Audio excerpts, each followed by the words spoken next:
एक घना जंगल था। उस जंगल में एक शेर रहता था। शेर बहुत ही खूंखार और ताकतवर था। जंगल के सभी जानवर उससे थर थर कांपते थे।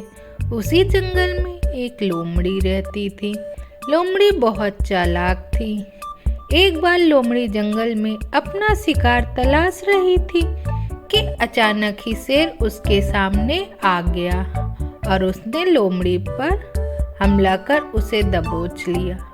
लोमड़ी ने जैसे तैसे अपने आप को संभाला और शेर से बोली, शेर भाई, मुझे इस जंगल में भगवान ने भेजा है और अगर तुमने मुझे मारा तो वो तुम्हें इसकी सजा भी देंगे। लोमड़ी की बात सुनकर शेर कुछ असमंजस में पड़ गया और लोमड़ी से बोला, मैं तुम्हारी बातों पर कैसे विश्वास कर लूं और भला तुम्हें भगवान ने यहाँ क्यों भेजा है? लोमड़ी बोली, यह जंगल बहुत बड़ा है और इस जंगल में आपका राज है। आप इस जंगल का संचालन अच्छी तरह से कर सके, इस कारण आपकी सहायता के लिए भगवान ने मुझे भेजा है। शेर बोला, हो सकता है तुम अपनी जान बचाने के लिए झूठ बोल रही हो। इस बात का क्या प्रमाण है कि तुम्हें भगवान ने भेजा है? लोमड़ी बोली, मैं एक लोमड़ी हूँ और जंगल के अधिकांश जानवर लोमड़ी से नहीं डरते, किंतु मुझे देखकर जंगल का बड़े से बड़ा जानवर भी भाग जाता है। अगर आपको यकीन ना हो तो आप मेरे पीछे पीछे आए और खुद देख लीजिए।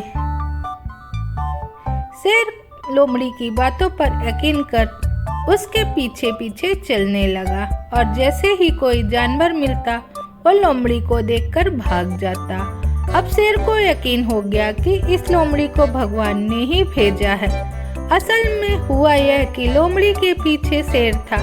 जंगल के जानवर शेर को देखकर भाग रहे थे, जबकि शेर समझ रहा था कि जानवर लोमड़ी को देखकर भाग रहे हैं। अब शेर भी लोमड़ी को सम्मान देने लगा और उसे अपना प्रमुख सलाहकार बना लिया। लोमड़ी को अब भोजन के लिए भटकना भी नहीं पड़ता था, क्योंकि शेर लोमड़ी को भगवान द्वारा भेजा गया प्राणी समझकर जो शिकार करता था उसी में से कुछ हिस्सा उसे भी दे देता था।